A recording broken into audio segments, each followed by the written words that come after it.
Saket Sambhaji. I am Ajit Rathod, Physics faculty. Today we see the 12th chapter, Electromagnetic Induction. Okay, आपल्याला आज बघायचं आहे electromagnetic induction. आता या chapter मध्ये 10th ची लिंक 11th ची लिंक आपण कंबाईन करणार आहे. आता 10th मध्ये आपल्याला ह्या चॅप्टर मध्ये काय होतं तर सुरुवात होती effect of electric current. Correct. मग इफेक्ट ऑफ इलेक्ट्रिक करंट मध्ये आपण पहिल्यांदा इफेक्ट बघितला heating effect of electric current आणि सेकंड इफेक्ट बघितला होता that is magnetic effect of electric current. Correct. आता हा magnetic effect of electric current जो आहे तो त्याची सुरुवात जी आहे ती 8th स्टँडर्ड मध्ये आपल्याला होती बघा, ओर्स्टेड थेरम. करेक्ट. नाउ ओर्स्टेडने काय सांगितलं, the scientist Oersted tells us that current carrying conductor produces magnetic field. Okay, current carrying conductor produces magnetic field means the magnetic field is produced by current carrying conductor as direction of magnetic field and direction of current. If we read the relation between both the directions, then we get direction of current changes, the direction of magnetic field also changes. म्हणजे जर आपण current carrying conductor मध्ये करंटची दिशा change केली तर magnetic फील्डची direction काय होते change होते. सोबत जर आपण करंट इन्क्रीज केला, if you increase the current then magnetic field also increases. हे आपल्याला सगळं 10th पर्यंत झालेलं आहे. Now direction of magnetic field around current carrying conductor, direction of magnetic field around current carrying conductor is given by right hand thumb rule. Is given by right hand thumb rule. काय सांगतो right hand thumb rule, तर एखादा current carrying conductor असेल त्यातून आपण current pass केला की magnetic field कोणत्या डायरेक्शन मध्ये तयार होतं. कारण आपल्याला माहिती आहे की मॅग्नेटिक फील्ड काय आहे, वेक्टर क्वांटिटी आहे की ज्याला मॅग्निट्यूड सोबत डिरेक्शनची गरज असते. ओके. आता मॅग्निट्यूड सोबत डिरेक्शनची गरज असेल तर मॅग्निट्यूडचा आपल्याला फॉर्म्युला माहित आहे. लास्ट इयर आपल्याला बायोट-सॅवर्ट्स लॉ झालेला आहे, त्याच्यामुळे आपल्याला त्याची मॅग्निट्यूड फाइंड आउट करता येईल. आता डिरेक्शनचा जर आपण विचार केला तर डिरेक्शन आपल्याला आहे right hand thumb rule. Okay. कसा वापरायचा आहे राइट हँड थंब रूल, तर if you had the current carrying conductor in your right hand, for example समजा आपल्या हा करंट कॅरिंग कंडक्टर आहे आणि करंट वरच्या दिशेमध्ये चाललाय, current moves in upward direction, then thumb points the direction of current. Thumb points the direction of current while curved fingers shows the sense of rotation. Okay. आता बघा इथं हा current carrying conductor आहे की याच्यामध्ये करंट चालला upward direction मध्ये. If you use right hand thumb rule, thumb points the direction of current, then curved fingers shows the sense of magnetic field. Okay. Now इथं बघू शकता तुम्ही करंट वरच्या दिशेने चालले असताना मॅग्नेटिक फील्डची डिरेक्शन जी आहे ती दिशा आहे अँटी क्लॉकवाईज डिरेक्शन. करेक्ट. मी जर करंटची डिरेक्शन रिव्हर्स केली म्हणजे आता ह्या सेकंड एरिया मध्ये बघा करंट आहे डाऊनवर्ड डिरेक्शन मध्ये, मग डाऊनवर्ड डिरेक्शन मध्ये आपण राइट हँड थंब यूज केला तर thumb shows the direction of current, curved fingers shows the sense of magnetic field. आता इथे मॅग्नेटिक फील्ड जर बघितलं तर मॅग्नेटिक फील्ड कसं येणार आहे क्लॉकवाईज येणार आहे. म्हणजे मला इथं लक्षात आलं असेल की as the direction of current changes, direction of magnetic field also changes. Correct. म्हणजे आता आपण सुरुवात करत असताना आपण बघितलं होतं की ओर्स्टेड थेरम. त्या ओर्स्टेड थेरम मध्ये आपण असं बघितलं की current carrying conductor produces magnetic field as current increases, magnetic field also increases as direction of current changes, direction of magnetic field also changes and the direction of magnetic field around current carrying conductor is given by right hand thumb. Okay. आता हे first lecture आहे आपलं. आता हे first lecture मध्ये 9th 10th आणि 11th मध्ये जे काय मला ह्या चॅप्टर्स लागणार आहे ते मी फर्स्ट लेक्चर मध्ये रिवाइज करून घेणार आहे. त्यामुळे हे सगळं तुम्हाला कंपल्सरी माहित असलं पाहिजे. ओके. आता आपण जाऊया फॅराडेज लॉकडे. आता ह्यामध्ये 10th चा जो चॅप्टर होता इफेक्ट ऑफ इलेक्ट्रिक करंट, ते इफेक्ट ऑफ इलेक्ट्रिक करंट मध्ये आपण AC motor, DC motor, AC generator, DC generator बघितलं होतं. करेक्ट. मग ते वर्किंग कसं करतं त्याच्यामध्ये मग फ्लेमिंग्स लेफ्ट हँड रूल बघितला होता. तुम्हाला फ्लेमिंग्स लेफ्ट हँड रूल आठवत असेल. ओके. त्याच्यानंतर एसी मोटर आणि डीसी मोटरचं वर्किंग फिनॉमिनन जे आहे ते कशावर बेस्ड आहे फॅराडेजवर. बरोबर. जनरेटर कशावर वर्क करतात फॅराडेजवर. आता हा फॅराडेज लॉ काय आहे, जसं ओर्स्टेड सांगतोय की current carrying conductor produces magnetic field, म्हणजे कंडक्टर मधून करंट पास केलं की मॅग्नेटिक फील्ड तयार होतं, म्हणजे करंटमुळे मॅग्नेटिक फील्ड तयार होतं. करेक्ट. तसंच फॅराडे काय सांगतोय तर एखाद्या चेंजिंग मॅग्नेटिक फील्ड मध्ये जर कंडक्टर आला तर त्या कंडक्टर मध्ये ईएमएफ और करंट इंड्यूस होतो. ईएमएफ और करंट इंड्यूस होतो. आता हा इंडक्शन फिनॉमिनन म्हणजे काय आहे, तर इंडक्शन फिनॉमिनन मध्ये आपण काय करतोय, मॅग्नेटिक फील्ड चेंज करतोय आणि त्या मॅग्नेटिक फील्डच्या चेंजमुळे जो काय कंडक्टर मध्ये फ्री इलेक्ट्रॉनचं कंटेंट आहे, हा फ्री इलेक्ट्रॉन्स कंटेंट मूव्ह व्हायला चालू होतो. इथे कुठलाही फिजिकल कॉन्टॅक्ट नाहीये, इथे फक्त इंडक्शन फिनॉमिनन ओबे होतो. ओके, आता याचा आणि याचा जर आपण कंपॅरिझन केलं तर ओरसेट म्हणतोय की current carrying conductor produces magnetic field, तर फॅराडे म्हणतोय changing magnetic field produces current. म्हणजे ओरसेट सांगतोय की करंट पास करके मॅग्नेटिक फील्ड मिळेल, तर फॅराडे सांगतोय मॅग्नेटिक फील्ड चेंज करा करंट मिळेल. आता हे दोन्ही फिनॉमिनन आपल्याला लागणार आहे. ओके, ह्या फिनॉमिनन मध्ये आपल्याला राईट हँड थंब रूल लागणार आहे, ह्या फिनॉमिनन मध्ये आपल्याला फ्लेमिंगचा लेफ्ट हँड रूल लागणार आहे आणि फ्लेमिंगचा राईट हँड रूल लागणार आहे. ते पण मी नंतर डिस्कस करणारच आहे. ओके, त्याच्यासोबतच आपल्याला ह्याच्यामध्ये नवीन एक लॉ शिकायचा आहे, that is Lenz law. Lenz law नंतर आपल्याला जसं की 9th आणि 10th मध्ये रेझिस्टन्स इंट्रोडक्शन झाली होती. Resistance means opposition to the flow of electric current. Last इयरला तुम्हाला कॅपॅसिटरचे इंट्रोडक्शन झाले आहे. What is mean by capacitor. आता ह्या बीट मध्ये किंवा ह्या चॅप्टर मध्ये आपण बघणार आहे इंडक्टन्स फिनॉमिनन. म्हणजे इंडक्टर म्हणजे काय आणि त्याचं सिरीज पॅरलल कॉम्बिनेशन, आणि ह्या ऍट द एंड ह्या तिघांनाही आपण एकत्र करणार आहे RLC सर्किट म्हणून. वास्तविक पाहता लास्ट इयरचा सिलेबस आपण कंपेअर केला तर हा कंपेअर केल्यानंतर सिलेबस आपल्याला असं लक्षात येतं की इलेक्ट्रोमॅग्नेटिक इंडक्शन नावाचा एकच चॅप्टर होता. या वर्षी सिलेबस मध्ये काय केलंय, तो चॅप्टर 2 चॅप्टर मध्ये डिवाइड केलाय. त्याचा पहिल्या चॅप्टरचं नाव इलेक्ट्रोमॅग्नेटिक इंडक्शन ठेवलेलं आहे, पण दुसरं चॅप्टरचं नाव आहे एसी सर्किट्स. आपण बघत असताना ते दोन्ही चॅप्टर एकत्र होणार आहे. म्हणजे ह्या व्हिडिओ लेक्चरच्या माध्यमातून तुमचे 2 चॅप्टर कव्हर होणार आहेत. एक म्हणजे इलेक्ट्रोमॅग्नेटिक इंडक्शन आणि दुसरा म्हणजे एसी सर्किट्स. आता आपण बघूया फ्लेमिंग्स लेफ्ट हँड रूल आणि Fleming's right hand rule. Okay, मी तुम्हाला मगाशी सांगितल्याप्रमाणे जे आपल्याला 10th आणि 9th मध्ये झालेलं आहे किंवा 11th मध्ये पण झालेलं आहे, असं सगळं जे काय आपल्याला आता 12th च्या चॅप्टर मध्ये जाणार आहे ते पायला रिवाइज करून घेतोय. त्यामुळे हे पॉइंट्स नोट डाऊन करून ठेवा. आता आपण बघूया Fleming's left hand rule. Fleming's left hand rule काय सांगतोय, तर आपलं हे 10th मध्ये झालं होतं. If current carrying conductor is placed in external magnetic field, if current carrying conductor is placed in external magnetic field, then it experiences force, and that force is given by Fleming's left hand rule. Correct? आता diagram मध्ये बघा, हे जे cross दिसतायत, हे cross म्हणजे काय आहे, मॅग्नेटिक फील्ड आहे. As you know, cross indicates inward magnetic field. म्हणजे मॅग्नेटिक फील्ड कसं आहे, बरोबर इथून बोर्ड परपेंडिक्युलरली ते आत चाललेलं आहे. Okay, cross indicates inward magnetic field while dot indicates outward magnetic field. इथे वरती मेन्शन करून देतो, क्रॉस म्हणजे इनवर्ड आणि डॉट म्हटलं की outward. Correct. Now magnetic field ची डिरेक्शन काय झाली, बोर्ड ऑफ परपेंडिक्युलरली इनसाइड. याच्यामध्ये हा रेड कलर मध्ये जो दाखवलाय हा करंट कॅरिंग कंडक्टर आहे की जो आय करंट फ्लो करतोय. ओके, आपण काय बघतोय, फ्लेमिंग्स लेफ्ट हँड रूल बघतोय.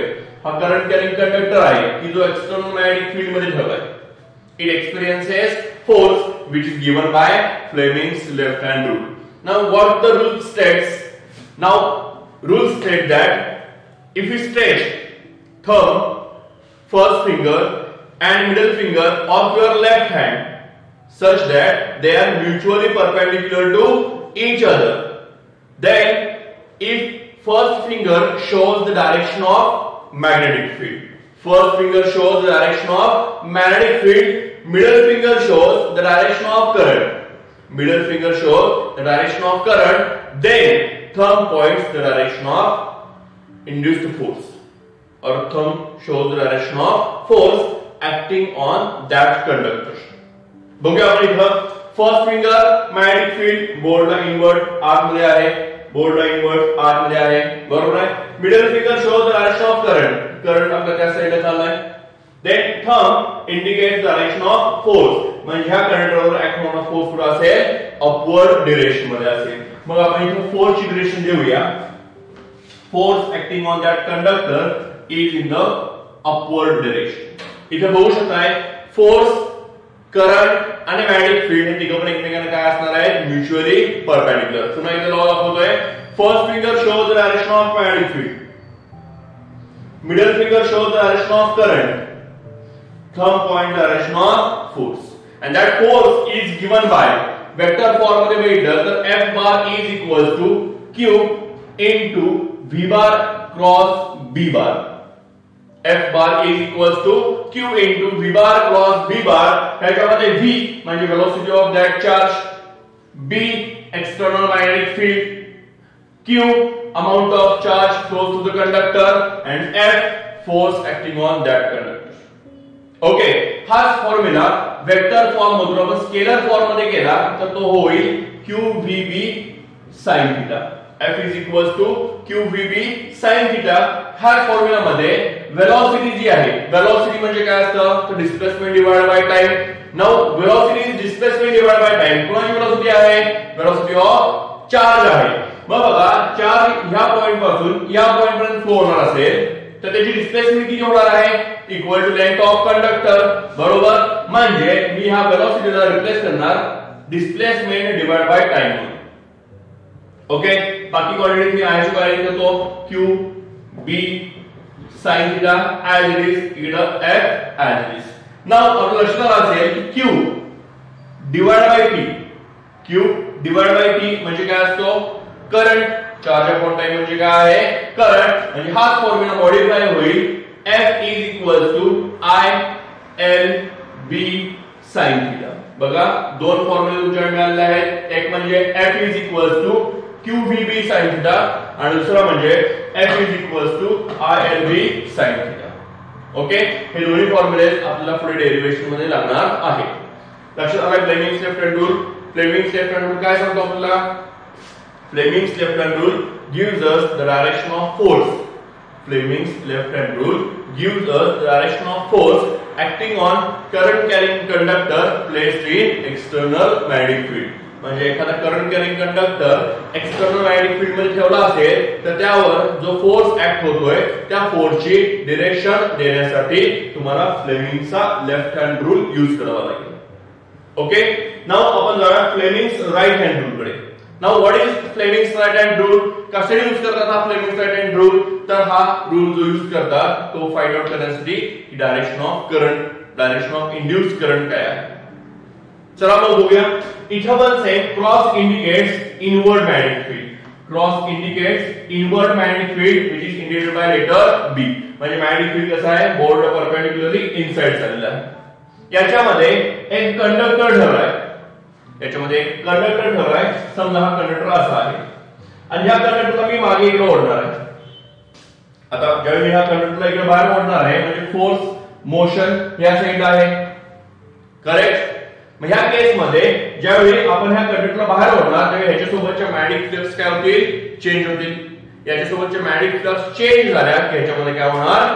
करंट इंड्यूस होणार आणि त्या करंटची डिरेक्शन देण्यासाठी काय आपल्याला फ्लेमिंग्स राइट हँड रूल.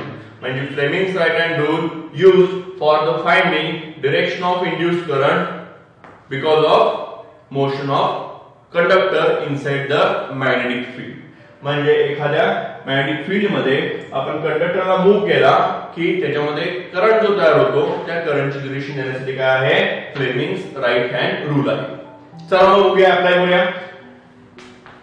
याच्यामध्ये फ्लेमिंग्स राइट हँड रूल मध्ये stretch your first finger, middle finger and thumb of your right hand such that they are mutually perpendicular to each other.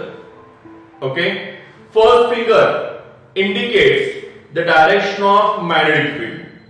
First finger indicates direction of magnetic field. Thumb indicates direction of motion.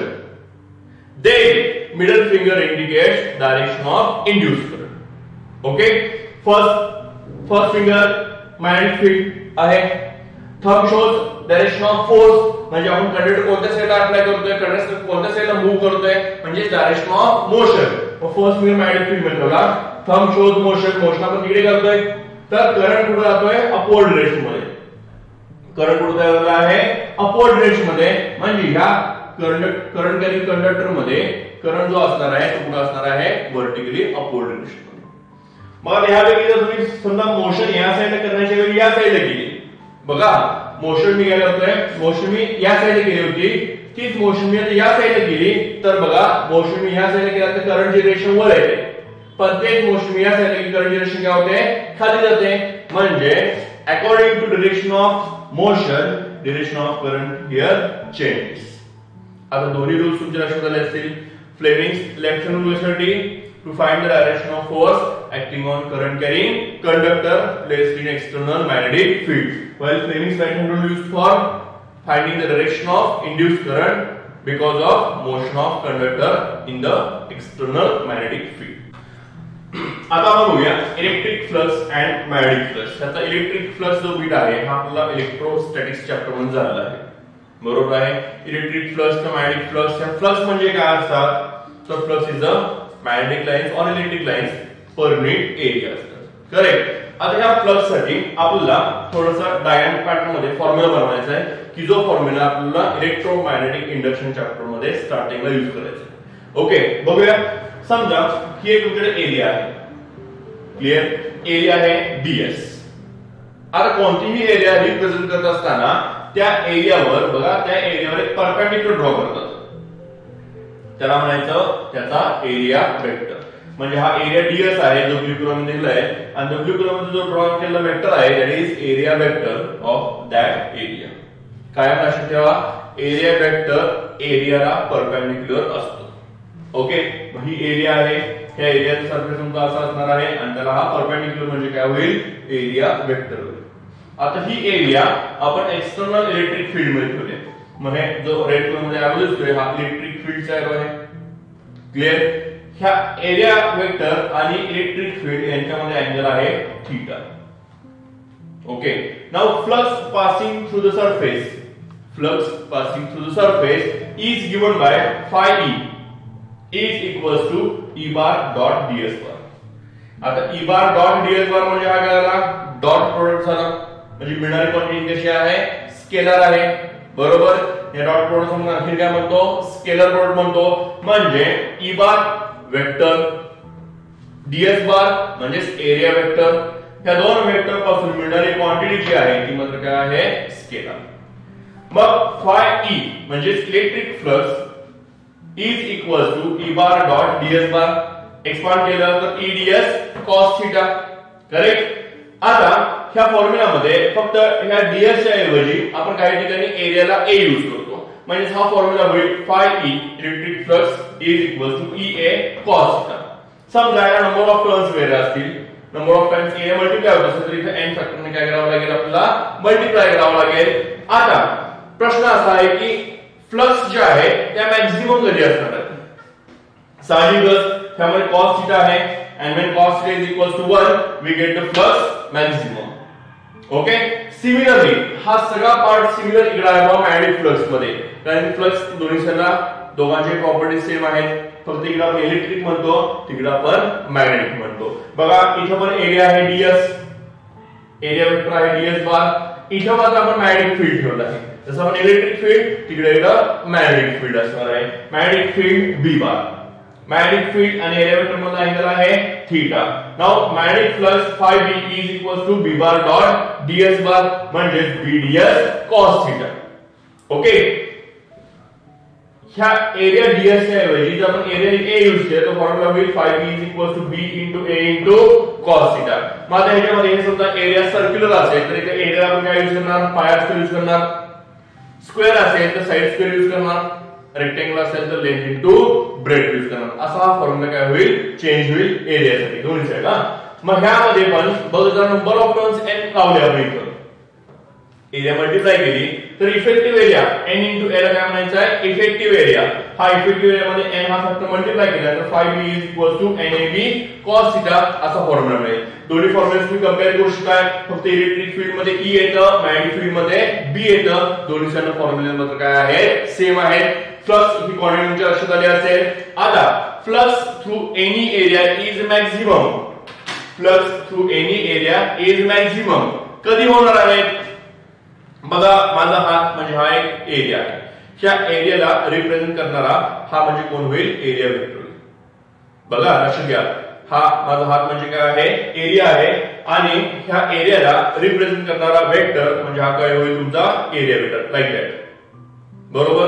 आता समजा ही area मी अशी त्रिकी ठेवली आहे आणि हे तुमचं काय आहे इलेक्ट्रिक और मॅग्नेटिक फील्ड आहे. क्लिअर. आता लक्षात आलं असेल तुमच्या त्या दोघांच्या मध्ये अँगल किती आहे थीटा आहे. बरोबर.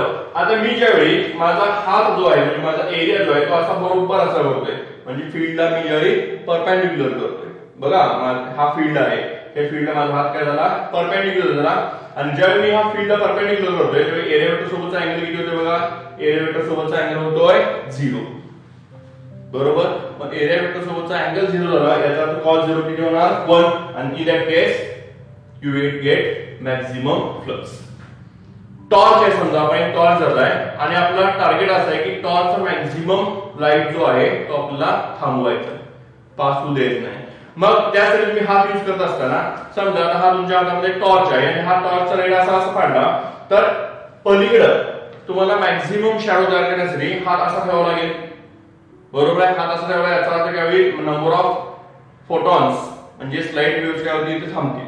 बरोबर. पलीकडे पास होणार नाही.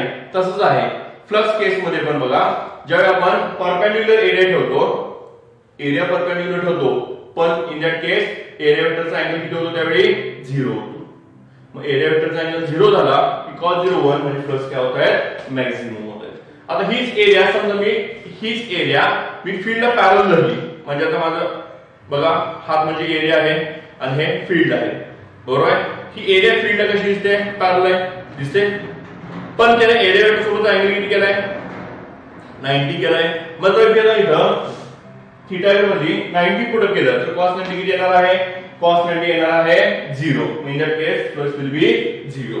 आता तुम्हाला लक्षात आलं असेल की मॅग्नेटिक फ्लक्स और electric flux will be maximum when theta is equal to 0 and when theta is equal to 0 the area is perpendicular to the field.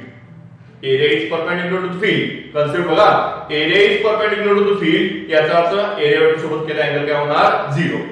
Area is perpendicular to the field हे field area काय झाली perpendicular but area vector सोबत केला angle काय होणार आहे 0. लक्षात आलं तुमच्या that is the magnetic flux. हा फॉर्म्युला आपल्याला पुढच्या डेरिव्हेशन मध्ये लागणार आहे.